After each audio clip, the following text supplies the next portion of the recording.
This is a pleasure. It's fantastic to have all these people. It's been a while that I haven't done a presentation like this with a good amount of audience, and it is also the right context, because this show really kind of like talks to quite a few projects of mine, as I will show. I work on several subjects, and as Bunny said, I've been working for quite a bit, but there are a few projects that are really about photography and surveillance, and actually about the face, so it really like fits well this context, I would say. And well, I am really practical, so I am just going to show you projects, not much theory maybe at the end, but I also would start straight to the project that's actually presented in this exhibition, which is Capture, which was done in 2020, so not a long time ago. It's actually pretty recent. So I was in France, and I was invited to teach in a university close to Paris, in Lille, in North France. And part of the contract was to develop a new project, something that happens to artists, of course. And I was in a rush, actually, to think about a new project, but I knew enough about France to figure that probably working around police could have been a good idea. I didn't know how far I was going, though. So I just started to collect photos. Some of my work is just like appropriation, just collecting photos. So photos of police. As simple as going to Google and typing police France or protest Paris, just keywords.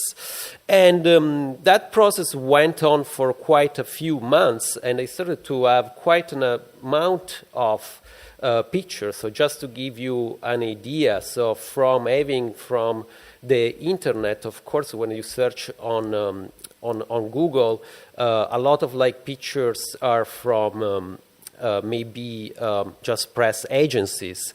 Some of them are from protests, some others are not protests, but could be, on the stadium, a party, or anything. Some others were coming directly from newspapers, meaning that are very low resolution, very small, so they're just like public photos, articles.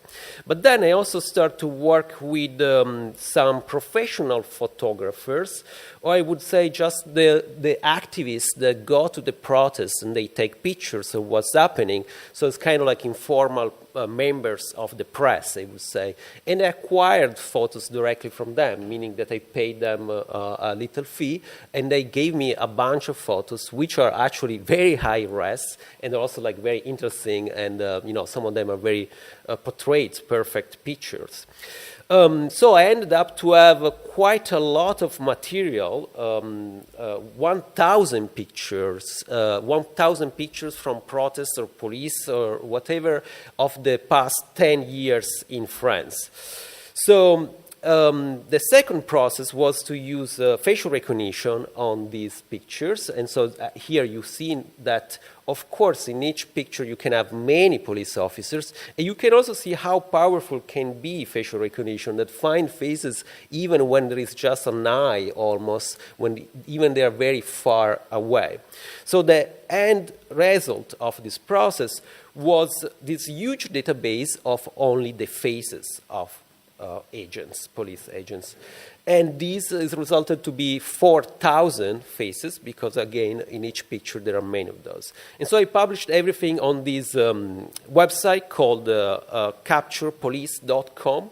And then I just said everyone should try to identify these people. So basically crowdsourcing the identification of these police officers. So here is a very important point, because facial recognition is not really dangerous by itself, because it's just an algorithm that finds the face in a picture, like the one that you have on your phone, on your camera, whatsoever. The really dangerous thing is when you connect that biometric data of your face to an actual person, so a name, a surname, eventually a Facebook profile, and an address of someone. That's when you really identify someone, and it's forever, meaning that then everyone could potentially build their app, like I done, and go on the street and finding you on the street and knowing exactly who you are, what you like, what you do, and so on. So this is really the scary part of the project, in a way, of the facial recognition, in a way. So, but this project works on several levels. So I also done an intervention. It's kind of a street art intervention in the city center of Paris, where I wanted to expose these pictures even more and just pasting them exactly, basically, in the locations where also they are present, where these police officers are actually living, but nevertheless bring back these kind of photos, their presence there. And in doing this action, I also done a video, so there is also a way to create material that could be used later to document this action and this project.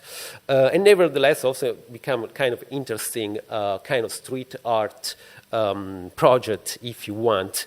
Definitely interesting to see. It was also very interesting to see the people reaction in the street, to see that there were police officers right there with their faces.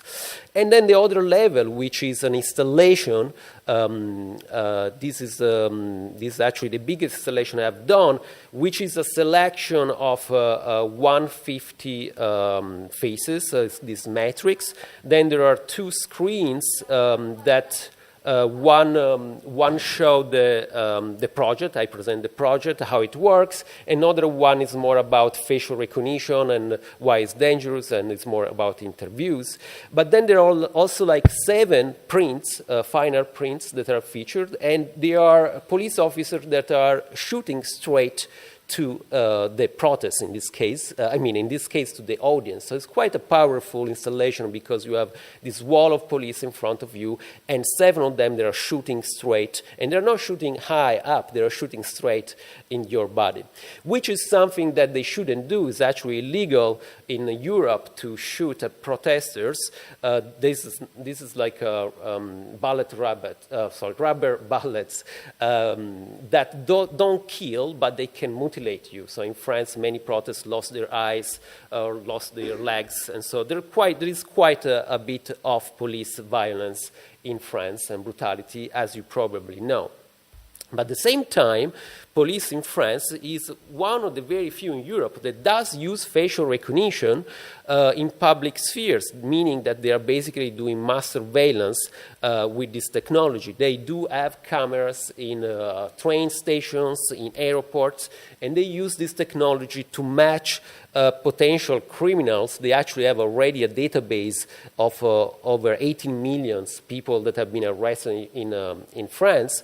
But also, if they are investigating someone, from a terrorist to a protester, they can use facial recognition and find them. We don't actually know what they're actually looking for. But fact is that also it's not really legal to use facial recognition in Europe. It's kind of a gray zone of privacy regulation. So they do it just because they feel they can. But at the same time, you also have them trying to cover themselves and hide, as you can see in some of those pictures. Not always, but always more, I would say. They are recognizing the fact that it's dangerous to show their face during protests and actually doing violence. So as you can see, here there is not like a timeline, but definitely you can see that some faces are completely covered. So you cannot recognize them.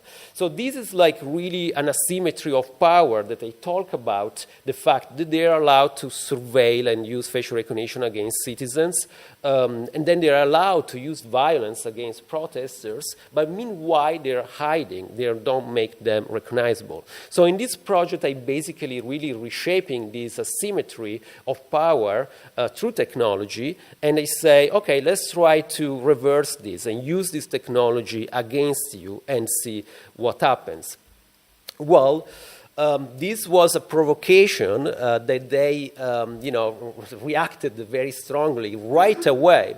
So every time I launch a new project, I simply send a press release to my contacts, few journalists, and then I just use social media just to say, hey, I have this new project you should look at. And here, as soon as I announced it on Twitter, a first union of police in France reacted and replied. So in France, there are many unions of police, association, groups that support, and surprisingly, I didn't even know, they are very active on social media because they are very influential. They want to be very influential politically with politicians, but also in the media. So they reacted right away, and they say this is very scandalous, and this is unacceptable, shouldn't ever happen. And this was like just a few minutes after I published this project. And then another one, just a few hours after, this is another commissioner of the police, another union that said this is very dangerous. Some police officer could be traced down, and something could happen to them. It shouldn't ever happen. And to the point that just the same day I announced the project, this went all the way up to the Interior Minister of France that tweets directly himself that this project shouldn't happen, that the website should be taken down, and especially he's also asking that the exhibition, the installation that I shown you before, shouldn't be shown. That show was meant to open like in a couple of weeks, so it wasn't open yet, but it was programmed. Otherwise, it would have been bringing me to court and any kind of legal troubles that you don't want to enter. In a conflict with the Interior Minister on this level, definitely not.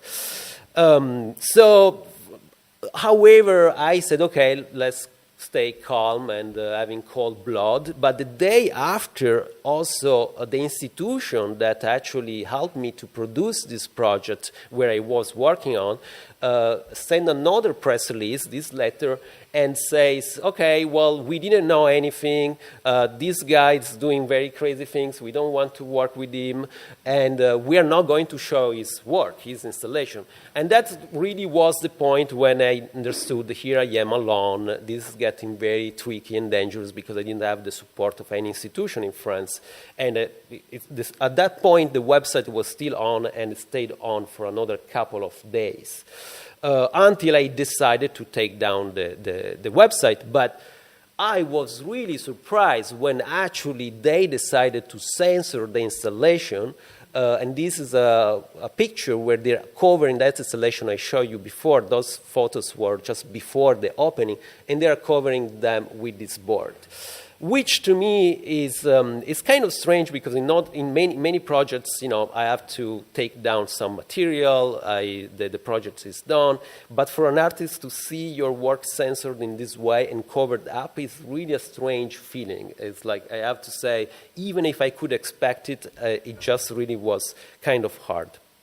But the police was very happy, so they started to even make memes about the fact that thanks God the work was censored in France and was actually was governmental censorship. Let's not forget that was the ministers say of censoring the work. So they are celebrating what's happening and so on. But this was really the most interesting part of the project to me, is the debate, is the engagement with the audience, very broad audience beyond the installation that was happening about the fact, is it a good thing to do this? Is it a wrong thing to do it?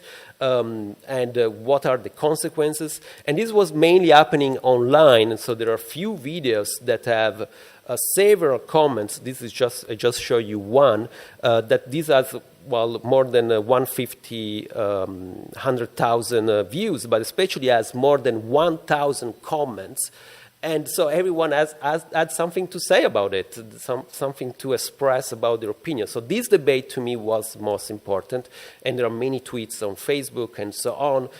Nevertheless, some of them were addressed directly to me, and so there was also kind of a interesting kind of reaction that I had to face personally. But definitely, the way this was debated was very interesting.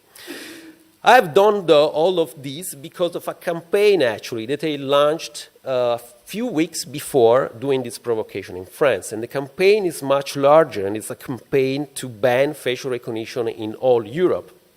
And it's something I've done also with a petition. And the petition reached 53,000 signatures, that are quite a lot. Why? Well, because of doing this provocation with the police, of course, it drew attention to this kind of campaign, and people signed on, and so there was also quite a bit of engagement that was in this kind of effort I have done concerning understanding the legal implications of facial recognition, what was going on in Europe, especially because there are a few cases, and also collected case studies about where facial recognition is used, why it should be banned because it's not regulated enough in Europe. And so I sent all this package with these documents, this research, the signature to the European Commission, actually to a few institutions in Brussels. And one agency of the European Commission replied and said, okay, yes, you are right, this is a problem in Europe. We don't have a good regulation about facial recognition and artificial intelligence. We should do something. Thank you to remind us. They acknowledge it. But what is really the problem here is that it's not the European Commission able to really make law against facial recognition in Europe, but it's the Parliament of Europe.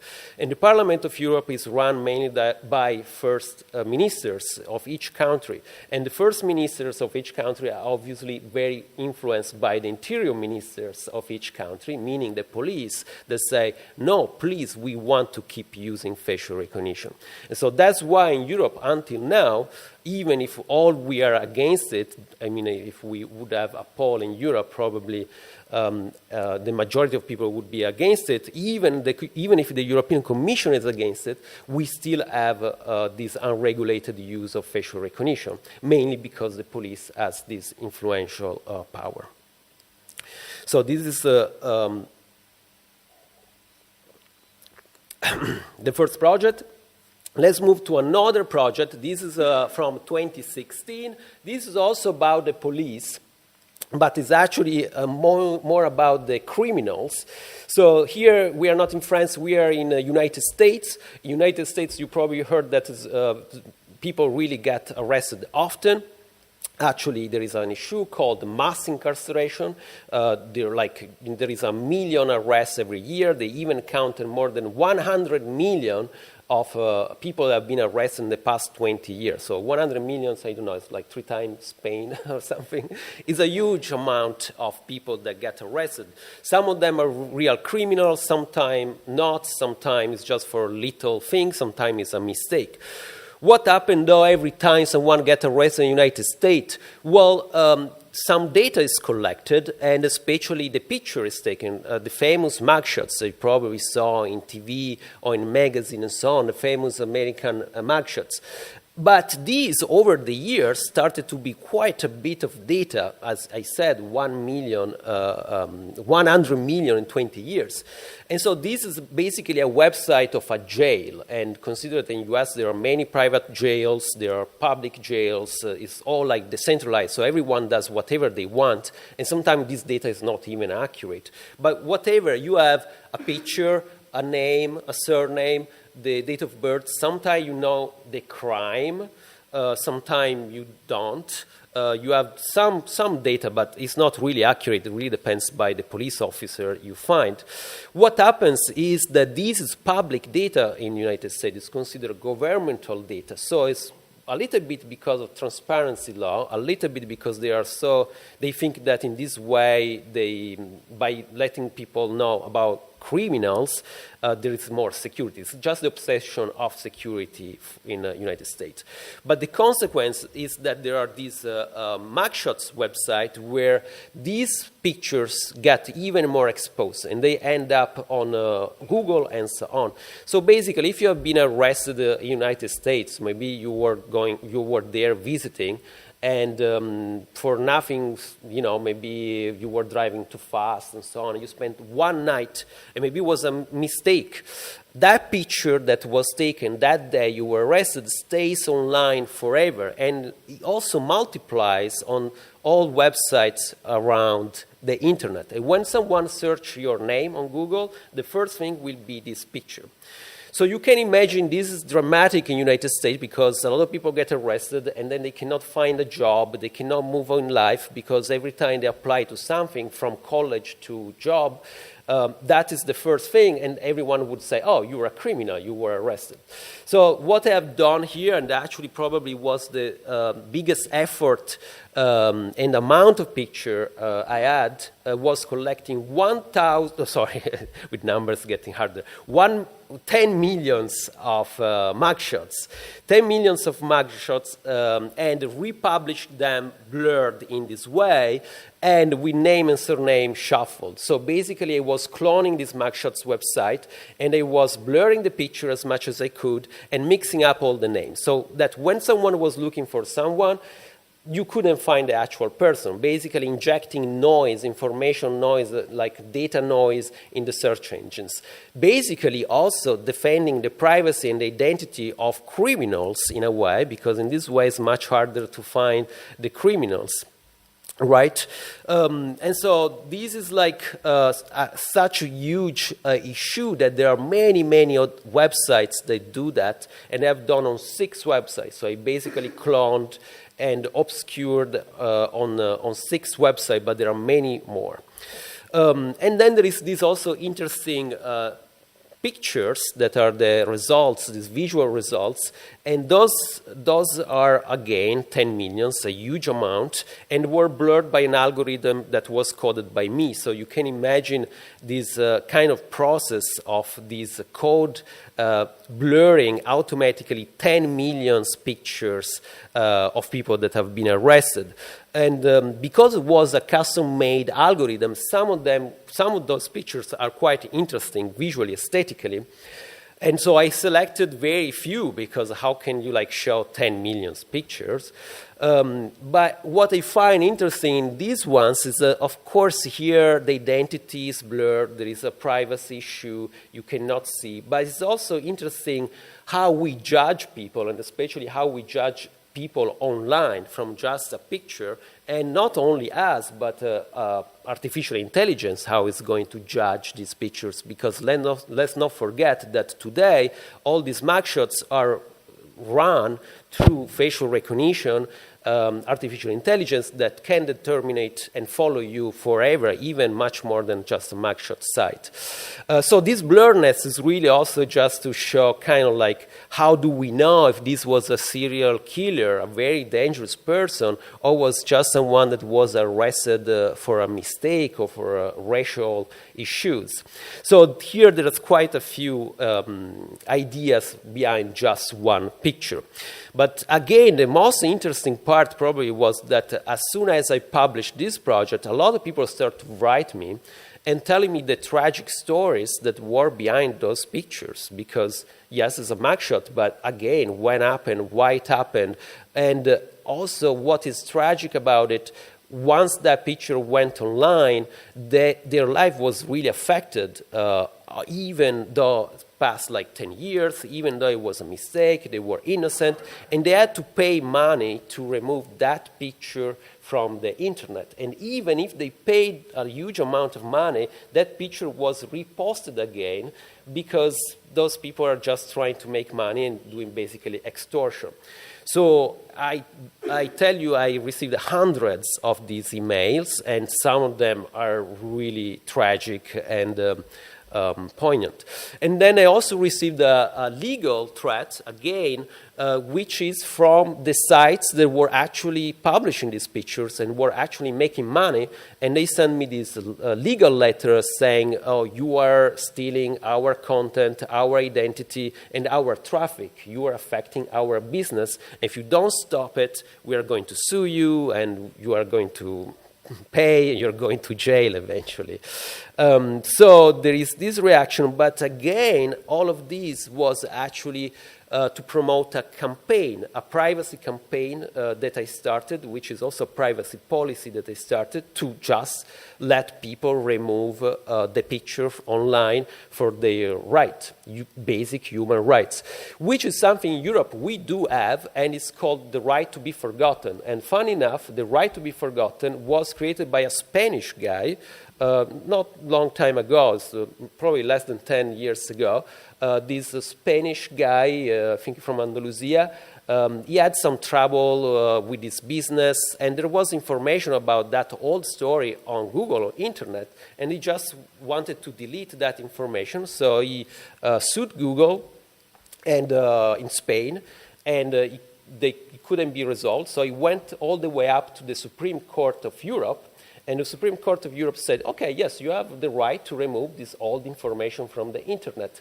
And because of that, that became a law in all Europe that's called the right to be forgotten because of that Spanish guy, that in Europe allow you to remove pictures that you don't want to have online, which means also like, someone that want to treat you, or like, for women it's a huge issue, and so on. In the US, they don't have this basic right, and that's why it's happening this. And so this became a quite interesting campaign. I started to collaborate with legislators, lawyers, and so on. So far, nothing changed again, but definitely is something that I hope is going to change one day. So anyway, this is another project, finally someone smiling. What we are looking now are kind of cops, actually, are kind of police again. This is the one on your left is a director of the NSA. So NSA is like the CIA or FBI. So it's an agency in the United States dedicated to actually surveillance. This was done during the scandal or the revelation of Edward Snowden. And so for months, I was monitoring social media to find pictures of these guys, just to see if there was a chance to have unauthorized pictures of directors of those agencies. And actually, I found them. And so as soon as I was finding them, I was transforming them in a kind of like street art, so exposing their face, their smile around the cities on quite a big size, and through this technique that is a kind of street art technique, even to make it even more pop. And so their face just became exposed in this way. This is another guy from the NSA. I've done it on 9 characters, let's say.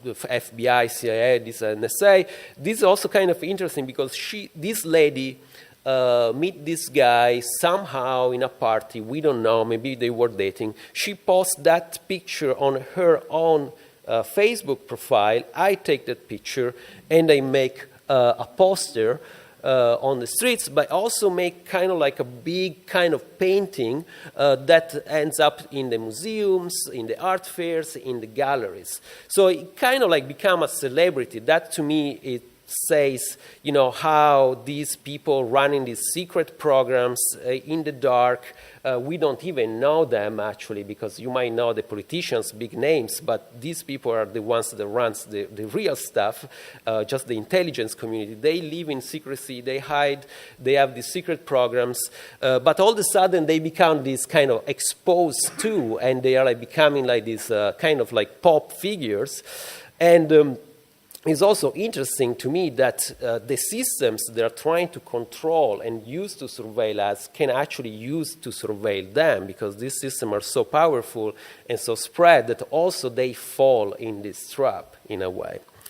So this is why actually this project is called Overexposed, and you can see much more on my website as anything else. So we are going back in time. This is already 10 years ago, and this is a project actually I've done with Bani in Barcelona with a kind of big intervention, and was 2013 or something. It's called the Street Ghosts. Here it's not only about the face, but it's the entire figure, but actually the face is a big component. So here the operation is very simple. I take a screenshot of a random person I find on Google Street View, and then I print it at the same size, and I paste it at the exact location, the exact spot, with the exact size where that picture was taken. So here on one side you have the screenshot, and the other side you have the paper poster I pasted with glue on the wall. So here I basically do what Google does. Basically, I go around the city, I take a picture without asking permission, and then I recreate the picture and I paste it at the exact location where the picture was taken. And I've done it all over the world, in many, many cities at this point, quite a number. It was quite an effort because you really have to go at that location, pasting it, cutting. It's quite a little bit of manual work too.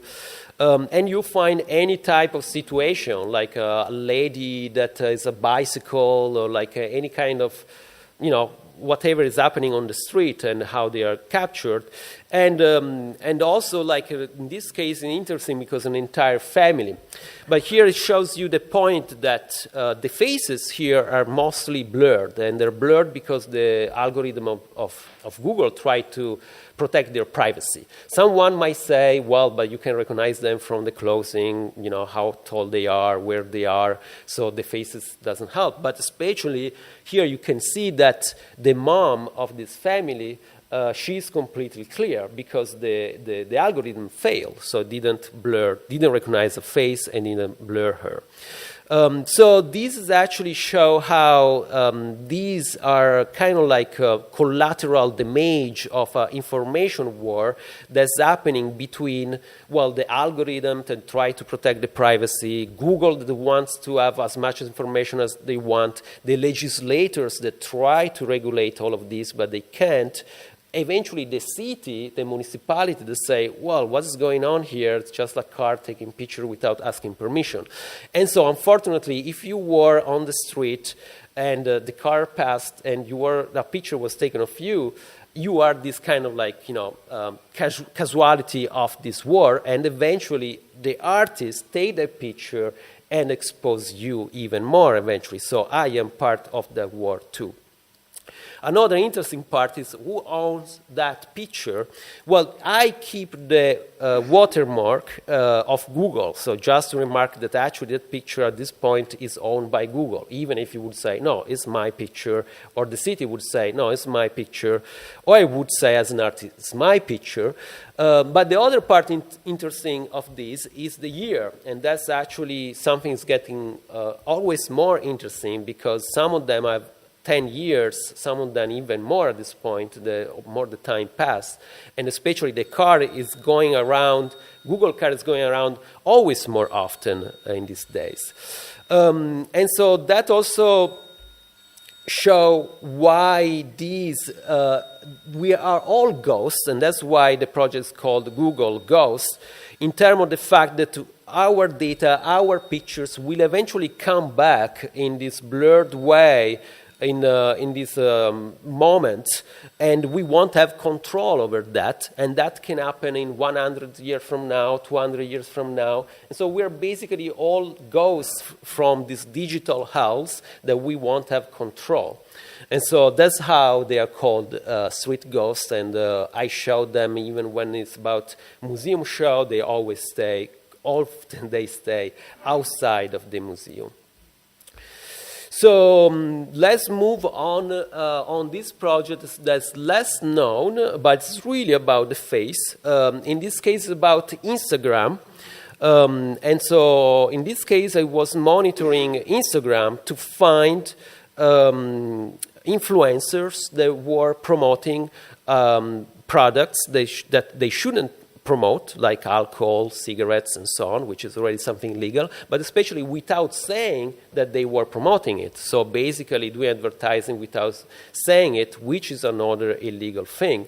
So I collected quite a lot. There is even this website where you can eventually report influencer. And then I have done this kind of installation work here where I basically try to decode their visual language And some of them are famous celebrity like these, but some others are just people that want to be an influencer or pretend to be an influencer.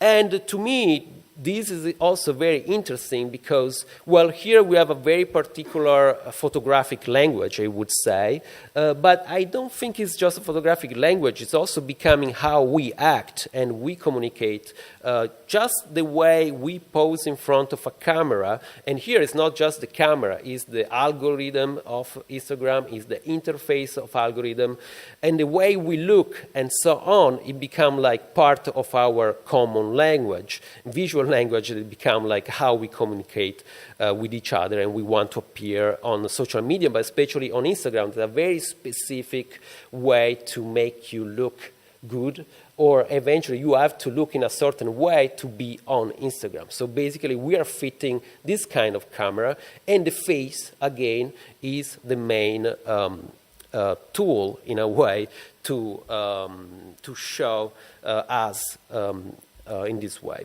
So, okay, let's go back to the beginning. This project has more than 10 years now, and I still think this is basically the first project in art that was dealing with facial recognition, but especially with artificial intelligence, and especially bias in artificial intelligence, something that's very common in this exhibition, and something that's very common is done by many artists now, at least like is getting something that's really relevant and everywhere. Back then, I couldn't imagine that we could get in this point in these days. It was very hard to find the tools to do this, but especially it was also just strange to think, oh, this is really going to happen in the future. And it actually did. So in this project was about Facebook, of course, and I basically also collected a huge amount of data. This is an algorithm that I coded that basically was starting from one person, one profile on Facebook, and back then, from one profile, you could find already quite a bit of data. So the main picture, the name, the surname, what they like, where they live, and then also some friends of that profile. So, and for each of those friends, I was doing the same. So it was a loop. And that allowed me to collect over 1 million users of Facebook all over the world. So then I used facial recognition first to crop the face, as I did with the police, and then to find out which expression they had in the face. Something that back then was very, very hard also just to technically to do it. And then I updated all this database, and in this database, what I've done, I published everything on a dating website that I created for this project.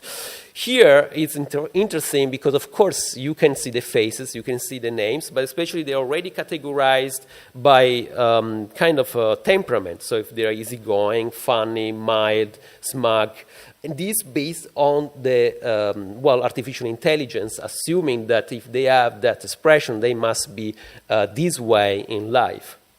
And this was actually working, so you could actually find someone in Barcelona that like pizza and eventually is a sly person. And you could write her because there was the link to the actual Facebook profile. So here you see the original picture, you see the cropped picture, you see some friends of her, and then you also whatever she was liking. So this was a huge provocation, of course, that went viral pretty much right away. So this is just one of the articles. This is CNN, but we counted over 1,000 articles basically in a week all over the world in any kind of language. This generated a huge reaction from the public that started to write and say, oh my God, what's going on? You are crazy, don't do that, remove me. And most of them were like out of fear because they didn't even check if they were inside. They just were scared of being part of it. Some other people, instead, they found it interesting, funny, or they were actually using the dating website to try to write to strangers. And nevertheless, Facebook also sent a legal letter, a cease and desist letter. This was quite interesting. This project was done also with another Italian artist and so on. And so in this letter, they found our private address. So these lawyers were so powerful they could find us at home, basically. And this letter is very aggressive. They say that they will bring us to tribunal, sue us, and then they ask the data back, the data that was stolen, although they already had the data and it wasn't stolen. But back then they thought they were so powerful and they thought to own everything they were having. And then they basically also delete us from Facebook. We had profile on Facebook and they deleted us and they said you shouldn't ever be back. The installation is composed by the documentation of what happens, the algorithm, the website, and this composition, there's a selection again of only 3,000 photos ordered by facial expression. So from the ones that are smiling more to the people that are more serious, that were ordered by the facial recognition, but artificial intelligence, actually. So what happens that we know 10 years later, Facebook has been regulated. Facebook went through several scandals. They were actually abusing this data quite a bit. And only recently, actually a couple of months ago, in November of last year, they were forced to delete the facial recognition, the biometric data of billions of users, because they basically collected not just the picture, but that biometric data of the face, that's the most dangerous things. And so they were forced to delete billions of users' biometric data. So, but this is really what I called somehow also regulatory art. These issues are so difficult sometimes that you do need like creativity or even art to kind of like have this edge on technology and especially on legislation. And that's why in these projects I always try also to talk about legislation. And then another point is this idea of internet photography, which is not about taking new pictures, but it's actually about placing somehow the camera inside the networks, inside the algorithm, inside the database, and trying to understand how those system works. And I find quite remarkable how photography today got this power that's really affecting, influencing culture, economic, legal issues, society, and our personal life as never before. I mean, we had photography about documentary, we have photography about journalism, but if you think how photography is affecting our life and our society today, from the internet to the algorithm, it's quite remarkable the power of photography that we have today. So this is what I could say, and that's why it's very important, this show, and being here, talking about photography, but not only.